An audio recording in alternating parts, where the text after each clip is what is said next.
काशी अयोध्या में पूरी तैयारी। अब मथुरा के मंदिर की बारी।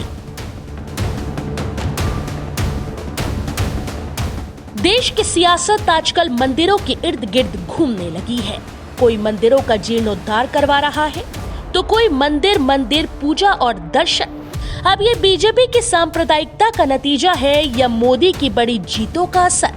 इस पर सब आकलन एक जैसा ही होना चाहिए।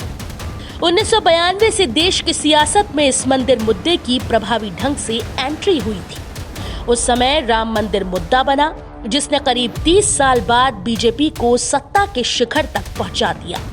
7 साल तक शासन के लिए काशी विश्वनाथ का जीर्णोद्धार काफी था। उसके आगे 30 साल और शासन करने के लिए अब एक नया मुद्दा चाहिए, तो मथुरा से अच्छा क्या हो सकता है?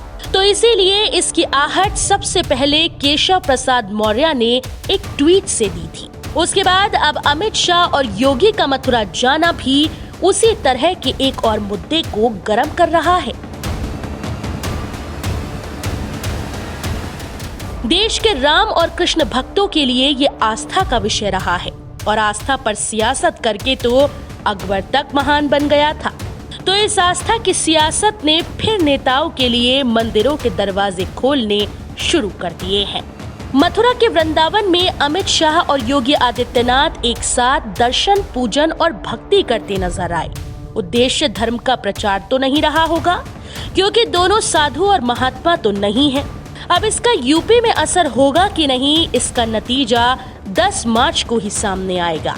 लेकिन आस्था पर सियासत कभी हिंदुस्तान में फेल नहीं हुई। और सबसे अहम मथुरा का मुद्दा बीजेपी के लिए क्यों जरूरी है, वो समझिए। अयोध्या काशी के बाद मथुरा की तैयारी पहले से थी। हिंदू वोटर्स को एकजुट करने के लिए अहम मुद्दा है। श्री कृष्ण के नाम पर दूसरे सारे मुद्दे दब जाएंगे। मथुरा जाटलैंड में आता है, जहां धर्म पर राजनीति से पक्ष मजबूत होगा। सबसे बड़ा और सबसे अहम यादव वोटर्स को भी अपने साथ लाने में काम आएगा।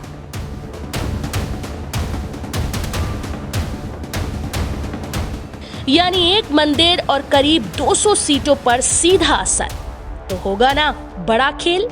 और बीजेपी तो इस खेल की पुरानी खिलाड़ी है।